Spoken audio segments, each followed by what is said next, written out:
Hello, and welcome back to the Utah Tech Leads Tech Tour of Utah. Say that 5 times fast. Today, we are here with Joe at Mobly. How are you doing, Joe? I'm doing great. Thank you for having me on.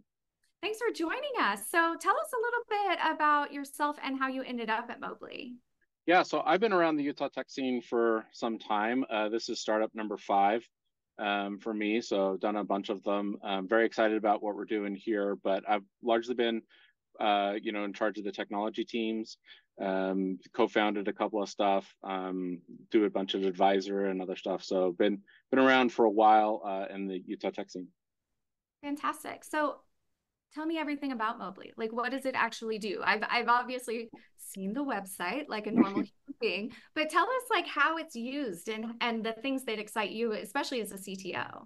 Yeah, so I throughout all the companies that I've built and so forth, like one of the most common things is the sales teams, while they're on the go, just don't really have great tooling to help them, right? So they've got like, the Salesforce mobile app or the HubSpot mobile app or some of these things. And these things are really built of like, take the whole thing and put it in my pocket. And that's really not what we think is the right way to go. What we think is the right way is you should have from the ground up built a mobile application that helps you do everything that you need to do like when you're on the go. So if you're walk into a building and you have a great meeting and you want to take notes from the meeting after you walk out, we sort of do geochain reminders to let you know that that's what's going on.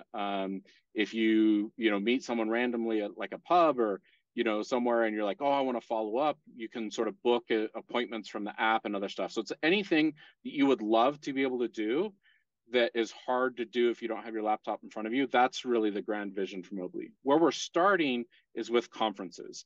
So, most of our clientele, they'll go to conferences and they're still like doing old school, like, give me your business card. I will write a note on the back of the business card, follow up with this person. This person is really interested. Make sure John talks to this person because they're going to hit it off, et cetera, et cetera, et cetera.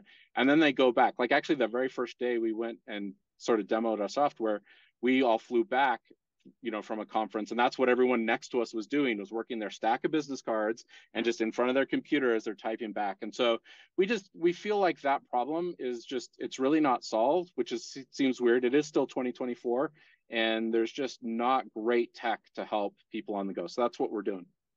Yeah, and I mean, to be completely honest, I totally understand that. I have different locations for the ranking of importance of where I put someone's business card. So if Yep. it goes into the back of my phone, it's super important. If it goes into like a normal pocket, it's still important. If it goes into my wallet, it's a little less important. And if it goes under my computer, I'm never going to look at it again.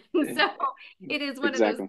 things where I have been kind of doing that grind too. So I think everyone in the sales world has as well. So how is Mobly developing? Like talk to me about your relationship with the rest of your C-suite and how you're liking it. So I love it. Mobly is fantastic. It's one of the fastest growing startups I've been a part of. And I did Oakley Networks, which is the biggest exit year that they did. Task Easy, which just sold last year, they sort of made a big splash. Helped a bunch of others and so forth like that. But we're growing so fast, like the market need and pull.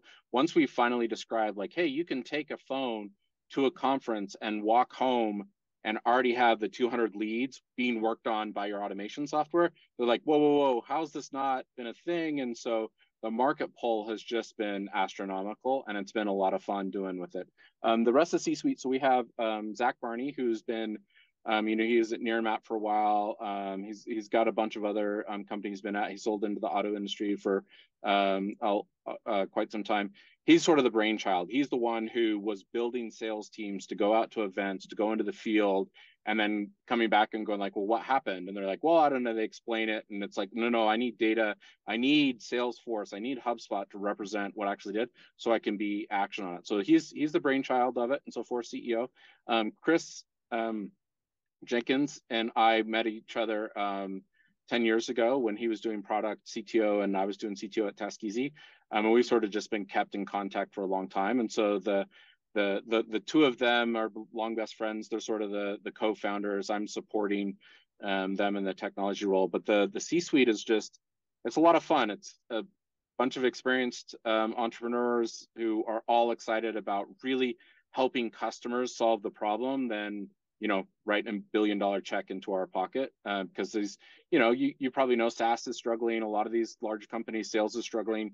Digital marketing and media is really, really challenging right now. Everybody has the same tools, which in my opinion means nobody has the same tools. So being part of that brain trust that is really interested in like, hey, how can we help all of our friends building customers or companies, is a lot of fun. Absolutely. Giving different companies that kind of edge that gives them a leg up is absolutely important and vital to everyone's economic success. Because when our companies do better, everyone tends to do better. Yeah, well, that's fantastic. Exactly. So tell me a little bit about yourself. Are you a lifelong Utah? I am. So the story is, in the 70s, my father graduated with a psychology degree and was sort of doing, he wanted to teach. And so he was sort of doing a like East Coast to West Coast tour, and then went to the University of Utah, and just as like a one-off, like, hey, I'm just going to interview to sort of get my practices and so forth, but we're going to live in California. But Utah made him such an amazing offer that he's like, you know what, I think I'm just going to stay here. So he taught psychology at the University of Utah. So I grew up, lived here my whole life, graduated from the University of Utah with a master's degree, and then sort of been bouncing around the startup scene, here in Utah since then. So that's sort of my short history, I guess. Absolutely, absolutely. So tell us a little bit about the things that kind of you've seen develop within the tech industry over the past decade, 2 decades. Like what are the things that kind of pique your interest? You said this is your fifth startup, right? So you clearly had some successes and some losses, but tell me like what you think the tech industry needs the most. To be honest with you, like the thing I would love to see the tech industry is diversity. Like the teams that I've been on that have been really strong have a diverse set of people on them, both in terms of like economic background, racial background, history, gender, all of that type of stuff. And, Utah's not the most monochromatic state in the union, but we'd be fighting for the top. And so I would just love to see Utah really embrace, and people do, like the weird thing about Utah is like when I go and talk to other people, they're like, yes, we all agree, we all want it and so forth like that. I think we're just really struggling to like, how do we start the process? We need help. And I know like some of the people at Domo have done great jobs, and there are pockets, but I think we just need that sort of expression to really get out through the rest of the ecosystem and help us understand it, because people want to do it. I just think they don't know how to start. Yeah, and it can be difficult, especially when you're like a white person coming into the, I mean, it's a tech bro scene. That's kind of what Yeah. everyone expects. But when you actually sit down in an office with folks and find out what they really care about, it can change quite quickly. And then the next step is how, right? And the how Yeah. can be the hardest part, unfortunately. So making sure and we have the experts talking to all the right people. and making sure that we're inviting, Yep. right? That, hey, look, even though we look maybe not like some of the diversity that you get out of Houston or you get out of maybe the Bay Area or something like that, like we want you here. So to make sure they're invited, make sure they're feeling comfortable, understand that like, hey, look, this is where we're headed, this is what we're doing. So that for me is the big thing. Like Utah has an incredibly long pedigree, especially in computer graphics. Like the very first 3D model ever built ever was at the University of Utah. Silicon Graphics, Adobe, Pixar, they're all companies that spun out of, Evans and Sutherland, that research group and so forth. So like Utah has been at the forefront. We're like number 10 on the internet, in terms of sites and so forth. So we have a really, really long, deep computer science pedigree. There's a lot of cool stuff. So I think on that side, we're actually good. But the colleges that are in the Valley, like really turn out top-notch clients. So for me, that's why I sort of put that one at the top of my list, because I don't know, maybe egotistically, but like we sort of got most of the other like low level things covered.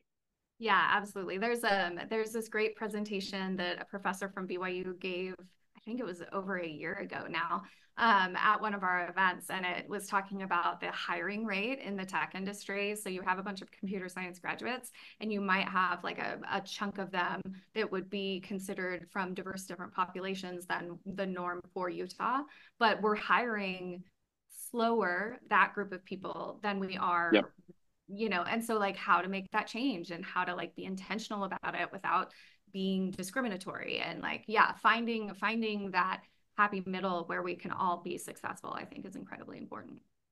Yep. Yeah, I agree. On the from the startup side, I would like to say that like I think we need more help on marketing. So Yeah. I'd love to see, and tech and marketing, they go together, especially like tech marketing. But anyway, that's neither here nor there. Yeah, but marketing, it's all about that sale, kind of what you guys are doing. You might have somebody great who is incredible at sales, but like has no idea what the product is. And if they have no idea what the product is, they can't sell it. So it's definitely time to bridge that gap for sure. Yeah, I think so. Well, thank you so much, Joe, for joining us. We really appreciate your time, and we will talk to you soon. Awesome. Appreciate it. It's great to meet you.